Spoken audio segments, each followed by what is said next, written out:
It's time now for us to get into our big stories. We told you that we have an exclusive interview for you, and this is it now. From the corridors of global boardrooms to the front lines of Africa's industrial agenda, my guest this morning is a globally respected authority on strategic sourcing, industrial procurement, and so many other things. He's one of the few experts who draws a direct line between procurement decisions and national development, showing how what we buy, from whom we buy, and how we buy can either build nations or bleed them. Today on the AM show, we unpack what Ghana must do to turn procurement and logistics into powerful tools for transformation and not just transactions. My guest is Professor Douglas Boateng. Prof, welcome to the program. Good morning, and good morning to your viewers. Thank you very much for having me. It's a pleasure. Thank you. I found myself reading a lot on strategic sourcing, procurement, supply chain, in my quest to understand what it is you do, because you say that our approach, and by our, I mean Ghana and so many other African countries, treating procurement and supply chain as a transactional function of government is the reason why we are not as great as we can be. So it is pivotal to our development. And I ended up with more questions than answers, so I'm glad you are here. So let's start with a definition of what you do. How do you respond to the question of what do you do? Okay, thank you very much. For me, it's about basically trying to create awareness why we should move from just buying to strategically sourcing from our own. Gone are the days when we just buy. When I was in South Africa, well, I'm still there, I realized that, you know, we've de-industrialized ourselves through our buying behaviors. I mean, my claim to fame in South Africa was for studying women's underwear. Obviously, those that wear underwear. Yeah. And I realized that, I mean, let me just ask you a question. Do you know the underwear you're wearing, where it's from? I doubt that, yeah. The socks. I see a lot of the gentlemen in here, they all have socks on. They don't know where it's from. We are creating more jobs outside the continent than within because of our buying behavior. We just buy. When you go to the shops, you see that there are so many made in outside the continent. That is on the shops. But our buying patterns, we don't really look at where it's coming from. And I encourage our fellow brothers and mothers from another mother in South Africa. We look at, start basically checking out when you go to the shops, when you are buying, just not buy for yourself. Look at the implications for the generations to come. As a child, I remember there was a Casanova, Thomas, but they've all gone because we are not driven by generational thinking, short-term, price-fixing behaviors. So we just buy. Why are we importing canned tomatoes? We had Exeter, it's all gone because we are not strategically sourcing. We are just buying, using price as a benchmark, and it doesn't work. So let's start there, from strategic sourcing. Yes. Before this, preparing for this conversation, I thought it was just a procurement jargon. But I think that's what you're saying is the problem. Yes. So let's break it down. Exactly what is strategic sourcing, and why should the ordinary Ghanaian be concerned? Strategic sourcing is basically knowing what you are buying, where is it from, who is it by, and what is the implication for tomorrow. Because if you just base your buying decisions on price, you are de-industrializing your own country. That is why a lot of companies in Ghana, in the rest of the continent, therefore collapsed because we are too price sensitive. And our friends, obviously, in China saw that opportunity and they came in. So in China, they would tell you this is cheap, this is very expensive. But in most cases, Africans, we go for the cheap ones. And then we don't even do what is called total cost of ownership, whereby we need to look at what is the implications of what you are buying. When you buy cheap, you keep buying. But, that thing you just said, total cost of ownership, is it not because of our laws? I mean, we prioritize lowest evaluated prices. When you are, during bidding and tendering for, projects and contracts, of course, pricing is very, pivotal to deciding who gets the contract. And almost always about who can do it for less, no? That is the reason why I've been advocating for the change in Axis 3. Because it's not helping locals. And in most cases, we can't even compete. Excuse me, anyway. So there has to be a change so that it can help with the empowerment of locals. because it's not always about price. And sometimes when you go for competitive bidding and it's driven by price, you disenfranchise the locals. And so our SMMEs, and are you aware that government spent over 70% goes outside the country because we can't compete. And the big players obviously have the muscle to undercut, which doesn't help our local industries. When you were a board chairman of PPA, did you try to, materialize this amendment you talk about at 663? Oh, yes. How did that pan out? The machine moves very slowly. Okay. Yes, but at least there's the awareness right now, and it's just a matter of time. It's going to help. I also push for women empowerment because I believe that if you empower a woman, you empower a community. And we really need to push that agenda because women are over 50% of the continent. But when it comes to the financial muscle, it leaves a lot to be desired. Recent Auditor General reports have revealed significant procurement irregularities. In fact, the figure I see right now is about 1.8 billion Ghana cedis lost in 2022 alone due to these same procurement irregularities. And if you go and investigate, you find so much more than this. Would you say that we are paying the price for treating procurement as a transactional function rather than a way that governments and countries can thrive? It's definitely transactional, and I believe it needs to be strategic, because when it's strategic, it ends up with being part of the policy framework. Right now, it's like it's in a back room. It doesn't work. US, Europe, now South Africa, they are really pushing the procurement agenda. It's back on the boardroom table. When you look at Ghana, how many procurement practitioners are even on the board? Because they don't really see the strategic aspect. It's all driven by finance, and I've always maintained that procurement and finance, there's a conflict of interest. What is the conflict of interest? Basically, you can't be the referee and also the player. You decide to sign the check, and then you also regulate who you buy from. It doesn't work. So there has to be some change. Procurement and PPA, I believe, should not be reporting to finance. So what does the ideal framework look like? It has to be independent so that they can drive procurement from a strategic perspective, not from a transactional, short-term thinking, enemy of long-term growth. Because it's driven by transactions. We buy for tomorrow, not generational thinking. Procurement is the core for development because the way you buy has implications. When you collect taxes, and you basically use it to spend, and the money goes out of your country, it needs to circulate. We are not using that. And you're saying it's because procurement is, the enterprise is not led by experts, people who have a more strategic approach to it, rather than just someone who perhaps a new administration wants to reward and puts that person in position. Is that what it is? Well, I wouldn't say they reward by putting the... Look, there are square pegs in round holes. Okay. Yes, and the pegs in round holes have implications.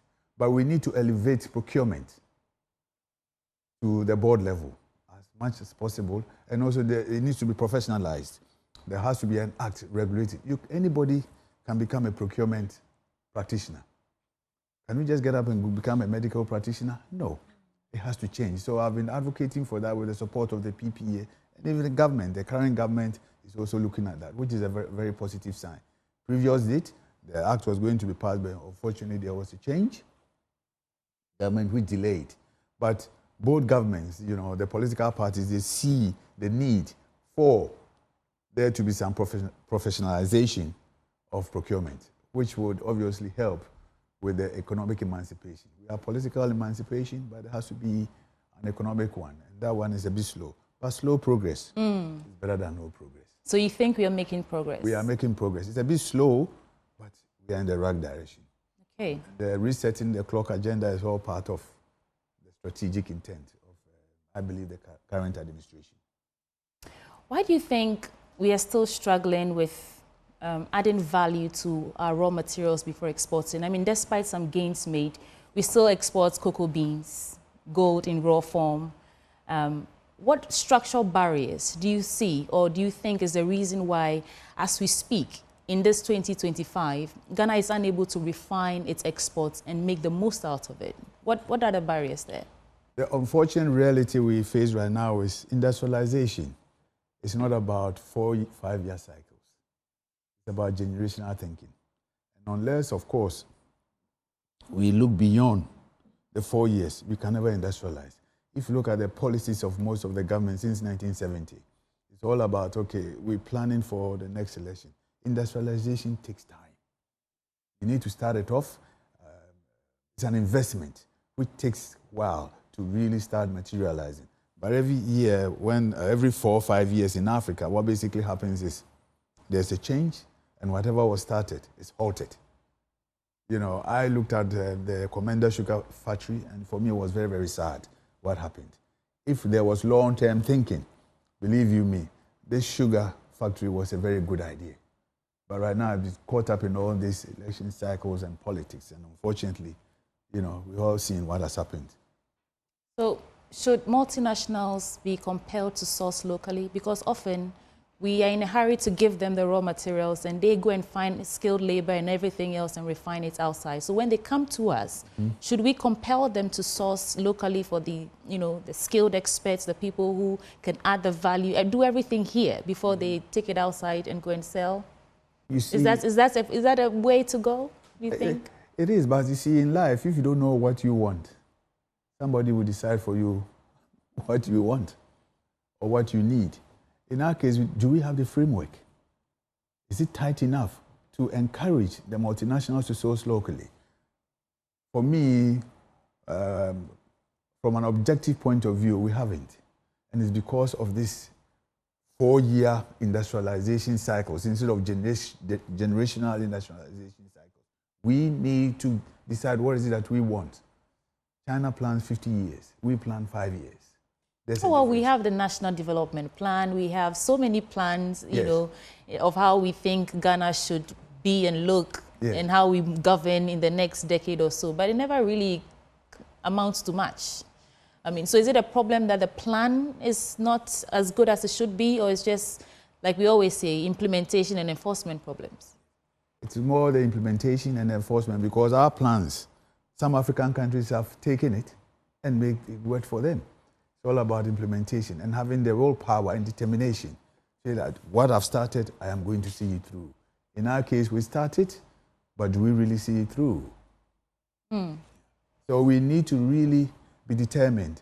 As a country, as I said, we're making progress. It might be slow, but we're making progress. And there has to be the determination to think beyond the 4 or 5 year cycles and really push things. What I've seen is that a lot of projects, brilliant projects, starts off. And then after 4 or 5 years, new government comes in, and then this whole thing is virtually suspended, which is rather unfortunate. And then other African countries will pick it up, and then they will go and implement it. A lot of the things that are happening in Rwanda, even in South Africa, some of the ideas originated from here.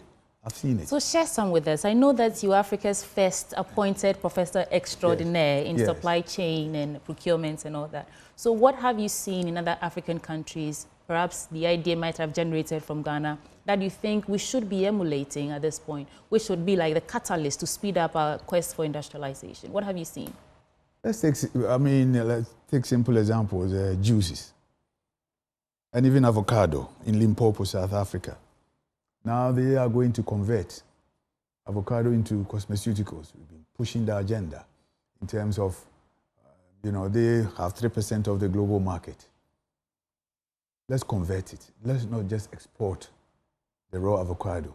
So watch the space. Within the next 10 years, you will see what is going to happen to the avocado market in South Africa. Condoms. In 2011, at the height of COVID, I was walking around the shops in Santin and I realized that, why are we importing Durex from the UK? So I started to make noises about it. Today, over 70% of the condoms used in South Africa is produced in South Africa. Now, the socks and the underwear that I spoke about, They are now producing some, slowly. Now, the next step is create awareness. Made in Africa, produced in South Africa, so that you can expand your market reach. The sad reality in our continent is that we have these artificial borders that is separating us. So when you say made in Ghana, made in South Africa, you know, already you are creating the barrier. So as compared to made in Europe. Made in Europe. Yeah. Yes, and I'm saying let's do made in Africa, but produced. The last 3 weeks or so, I think I posted something on cranberry. We grow cranberry in Ghana, and then it's exported to South Africa to be produced into cranberry juice. And we buy cranberry juice. And we buy cranberry juice. Yeah. These are some of very simple things that we can really use to industrialize. You don't really need big ticket items to industrialize. You know, so we can do it. By the way, people confuse industrialization with big factories. No, tourism industry can be industrialized. Industrialization is about adding value within the value chain. Tourism, education. My dream is Ghana could become the educational hub for the education industry. It's big, and we can really focus on possibly the idea of educating professionals, CEOs in governance in Ghana. Why should we always be flying to the United States, to the UK? Didn't we go to school with them? Why can't we do it here? The money stays in the continent rather than exporting all the money. We, as a continent, are the biggest exporters of currency. We go and buy, and now even human capital, our people are living. So we are exporting not just cocoa, also human capital. So we've set the tone of what strategic sourcing is, and you've sort of identified some of the gaps and how it is not auguring well for our development agenda in terms of industrialization. But also, it seems like it's a policy issue. We don't have the right policies, or even if we have the policies, we don't enforce them.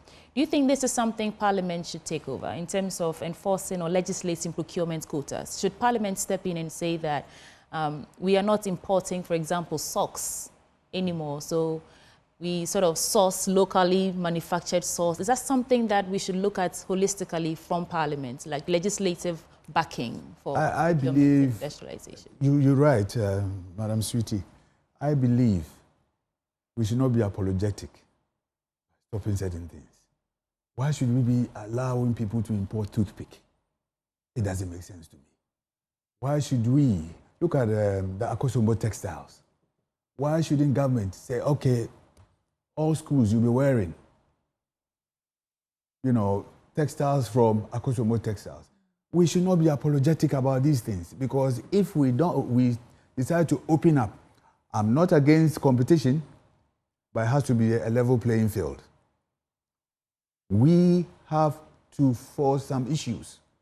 The world will complain, but it doesn't matter. It is in our own interest. That is where I talk about generational thinking. Because if we do not enforce certain things, Akosombo Textiles is in trouble. Why? But you know how many people, the kids that wear screw attire, you give that market, or even 80% to our Akosombo Textiles, you sustain it. But if we don't do that, and everything is to do with competition, it's not a level playing field. I know, I've traveled the world, and I know it's not a level playing field. You know, what the US is trying to do, I mean, I have my issues with we all know who he is, but... Trump, you mean? Yes, the Trump. But he wants to correct the anomaly, whereby so dependent on another country, which is China. China is very smart, and I take my hat off to what China has managed to achieve in the last 40 years. Now, we have also become too dependent on external entities. We need to try and find a creative way of reversing that. And the only way you reverse that is to be unapologetic about protecting certain industries until they are capable of competing. Right now, a lot of our industries, they cannot compete, companies. So we are stuck. And we do not have policies to even promote our own. I mean, we all enjoy what is called face the wall. We all enjoy there's a breakfast cereal which we make Ekwegbemi, and then the one for kids. Cerelac, I think. No, not Cerelac. Tom Brown. Oh, right. Okay. Tom Brown. Are you aware Tom Brown has one of the most nutritional elements in it for not just for kids, but for all of us? But we don't promote it. Many Ghanaians believe that imported goods are superior.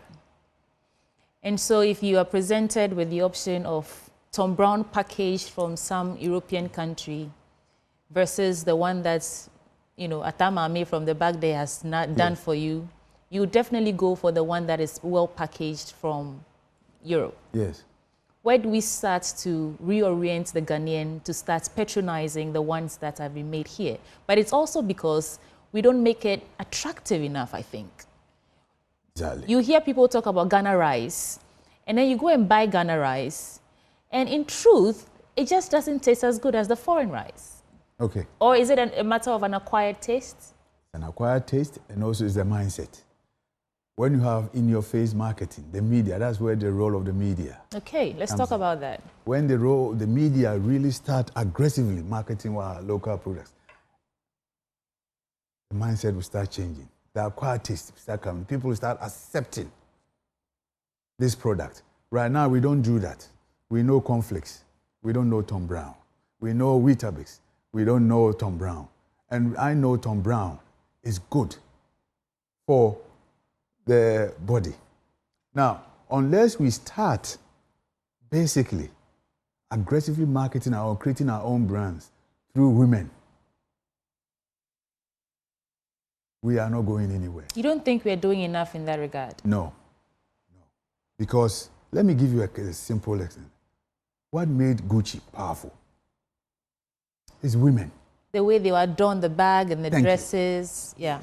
Fendi, Dior, it's all women. And women are the mothers. So the power of the woman says Tom Brown is good. Women appear on TV, radio, talks about the nutritional benefits. See, the mindset will start changing, and we will start, appreciating what we have. Right now, we don't. We would rather go for cornflakes. The nutritional value in cornflakes we all know, rather than Tom Brown.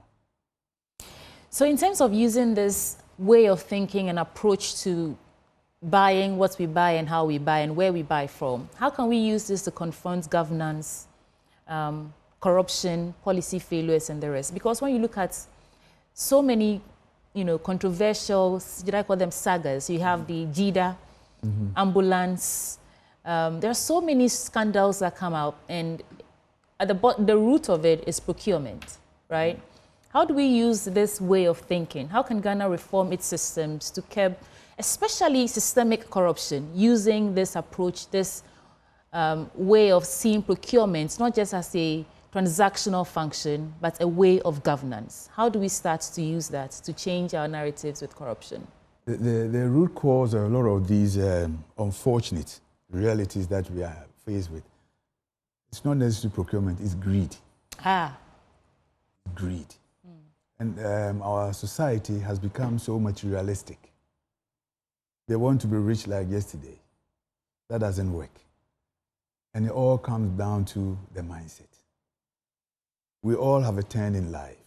We need to find a way of making the youth be appreciative of the fact that you have to go through a process. You have to grow. You can't get everything overnight. Procurement is an issue, but not the procurement practitioners that, do these infractions. A lot of it comes from outside. So we need to work on the mindset that there are implications of certain things. We've become too materialistic.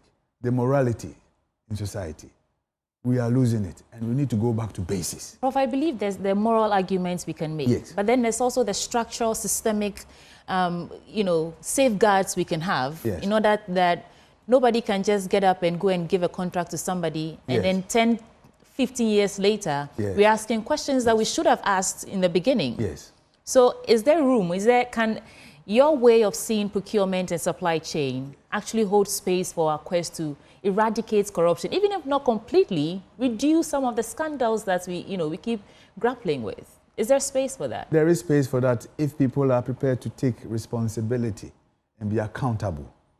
Right now in our system, unfortunately, when it comes to accountability, we all know what happens. People should be held responsible for what they are supposed to do. And unless that happens, we are going to have these issues in terms of, okay, I know I can get away with it. But it should not be a witch hunt. It should be based on facts. It should be based on, yes, you've committed this, I've got the proof that you did this thing wrong. Therefore, you are going to be held accountable and be prosecuted. Unless we start inculcating that in society, people think they can get away with it. They will still continue to do that. I've heard others say it's a leadership problem from the very top to the grassroots. But specifically when it comes to state-owned enterprises, the leadership, they're the ones who sometimes look on, twiddle their thumbs while things are happening under them. Yeah. In fact, let's take a listen to Yao Nsako. He's former director for Global, you know him, yes, Unilever. He has something to say on that, and then I'll come back to you. Let's listen to him. That gets infected by extreme partisanship is a recipe for social disaster. Yet the trends point in that direction for us. We who once managed continuity in senior civil service positions, even through coup regimes, now change almost everyone in civilian transitions. CEOs of SOE, service commanders, high commissioners, boards, now even handlers of public toilets and markets. If trends continue as they are, we may someday ominously enter an era of every new president appointing a new chief justice, new government statistician, new auditor general, new electoral commissioner, and God save us, new president of the Academy of Arts and Sciences. So there you have it, Yao Nsako, and this is what he's saying. From the toilet operator to the top of government and all, it appears we have to start rethinking our approach. But let's reflect on what he said. That's the reality. Because of the unfortunate relatively lack of generational thinking, it's more driven by election thinking. What happens is, because of the fact that we become so politicized, partisan, there has to be a reward. That doesn't build nations. Because you come, my people come, you go, your people go. And the kickbacks. The kickbacks. Kickbacks. Yes, it doesn't work. Now, I know President Mahama means well. He's trying his best. President Akufo-Addo came, tried his best. But we need to think generational. What the trees that we are planting today is not for us. It's for the generations to come. And if you keep chopping and changing, it doesn't work. The bad ones, the bad apples needs to be rooted out. But the good ones, let them continue. Because at the end of the day, we all benefit. I mean, sometimes I feel very sad and unfortunate that we are Ghanaians first, before all this politics. So let's think Ghana. Let's not think, okay, my party has to come into power. And the sad reality now. One gets in, the one that goes out is sitting there and praying for the one that is in to fail so that they can come. How do you build society with that mindset? It has to change. And it's up to us as the people to change it. I want to believe that there was a time in this country where we were thinking generational, like yes. You're talking about. We're very patriotic. Because when I read our history, it sounds like Ghanaians were, approaching governance, democracy with a united voice. They wanted self-reliance, and everyone was, for the call. Where did the breakdown start to happen? I'll circle back to SMEs and opportunities under the African Continental Free Trade Area because we should be wrapping up. But where did the decay begin from, Prof? Materialism. Materialism. Yeah. That is what caused the gradual breakdown in our patriotic nature, materialism. Right. I mean, you don't need to say further. Yeah. So now, despite hosting the AFTA Secretariat, I don't think Ghana has actually gotten much benefits from the African Continental Free Trade Area. And you're talking about reorienting or changing how we approach procurement and the rest. If we do that, if we reorient how we treat procurement, which areas can we dominate as Ghana? In terms of industries? In terms of industrialization. For me, I see healthcare. Healthcare is an industry. Here in Ghana? Oh, yes. Because you see, even our West African neighbors, a lot of them come here. Education. You go to Legon, you see a lot of them here. These are industries that we can. Cosmeceuticals, nutraceuticals, you know, the aromabitters of this world, it can be packaged and it can go global. I mean, coconut oil, avocados. These are all products that we can quite easily, with long-term thinking, government should support, invest in these. Let's not go for big, simple. We all have to eat. We all have to bathe. We all have to educate. These are all opportunities that we can. Tourism, we can be very big. Education, believe you me, and healthcare, we can. These are all industries that we can really focus on. I'm struggling to see how we can dominate healthcare because most of our leaders will rather fly out to seek medical care than look to our doctors within the country. I've had a very scary experience. A few weeks or so ago, I was ill, and they kept treating the symptoms. At some point, I got really scared. It took a pharmacist to diagnose that you just need, you know, a pill. Yes. Instead, they were giving me drips. I was getting weaker. And so I'm saying that I don't see how Ghana can dominate the healthcare. Convince me otherwise. Because of the failures in the system already and how my own personal experiences, and many people will tell you that they are scared to go to the hospital because, I mean, some of the lab technicians can't even interpret what it is that they're seeing on the paper. It's scary, no? I hear you, but where there's a will, there's always a way. And if there's a policy that within 15, 20 years, we are going to be seen as the must-go-to country if you want healthcare, at least from our over 300 million ECOWAS population, we will be able to do it. Rome was not built in a day. It's just having the confidence and determination. When I see what is happening in China, I know we can also do it. What is happening in Rwanda, we can do it. South Africa has its challenges, but the transformation happening in certain sectors, and I've witnessed it in the last 25 years, it gives me a lot of hope. Ghana can become a beacon of hope. Tourism, for healthcare, for education. Over $500 million every year is spent on people going outside the continent. Nigeria spends a lot of money. They are comfortable with us. God has blessed us with very humble people, Ghanaians, and people are drawn to us. They will come if they see value. Yes, our politicians, our leaders sometimes go to Europe and increasingly South Africa, at least the money stays in the continent. Healthcare. But what we need to do is to have a strategic plan that within 20 years, by 2035, we want to be seen as the number one for at least the sub-region. It's all about having a vision. Yeah. It's all about having an implementation plan. The question is the vision, but do we have the implementation plan? The right people to be able to implement the vision. We have to go, but I want to squeeze in this issue because unemployment is a big one. And more often than not, you hear that it's not because there are no jobs, it's because we don't have skilled people to meet the requirements of the job. So for example, we have so many engineers and local innovators who are underutilized because we don't have industry to absorb them. Meanwhile, we have jobs that we don't have the people, that, you know, people with the technical know-how to fill those spaces.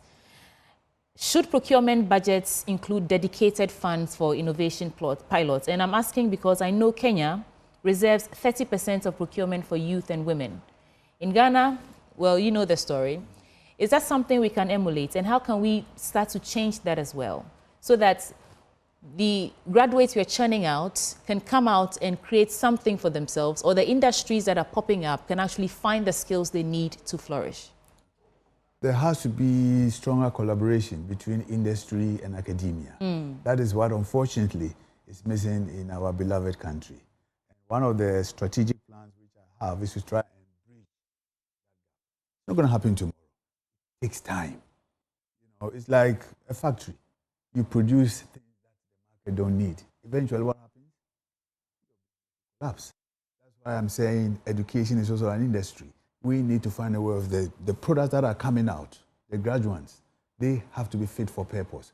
Right now, there's a disconnect between industry and academia. We're producing so many engineers, but engineers to do what? There has to be some collaboration. We need to be sitting down every 3 years. Where are we going as a country? Do we want to go into nuclear medicine? And what is the skills required? Do we want to become the hub for tourism? What are the skills required? We want to be seen as the hub for cosmeceuticals. What are the skills required? So that we can keep changing the curriculum to create what is called fit for purpose products that will come out and serve industry. Right now, how many times have we changed the curriculum since 1970? That's a question that we need to ask ourselves as Ghanaians. We can't always wait for leadership. We also, as patriotic citizens, we should not be what?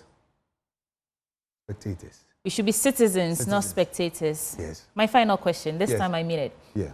Businesses cite energy costs, port delays, road network inefficiencies, and the list goes on as key challenges. And I mean, these are realistic supply chain-based issues. Some of them, supply chain, strategic supply sourcing can fix these problems. So the question, I guess, is, just so we can sum it up quickly, should industrial zones be restructured as supply chain hubs? It is possible. But when you are restructuring these things, what is the vision? Comes down to vision, huh? Vision. Where do you want to go? It's like setting off on a journey. And then halfway through, you said, but where am I going? We need to have the end goal in mind, and then we work towards it. These energy crises, it's not new. We all knew it was coming. You cannot industrialize without energy. So 15, 20 years ago, we should have been thinking, where are we going? Are we going hydro, nuclear, or even ocean wave technology, and then solar? And then we start planning towards that. What would be your assessment of how we are approaching the energy sector? I mean, we are crippled with debt. There's also issues about, revenue collection and so many things in terms of the energy sector. Do you think that, are you hopeful the way we are approaching this, there's a time will come and we will not be coming back to doomsday and energy crisis, debt and all that? The engagement has started, which for me is positive.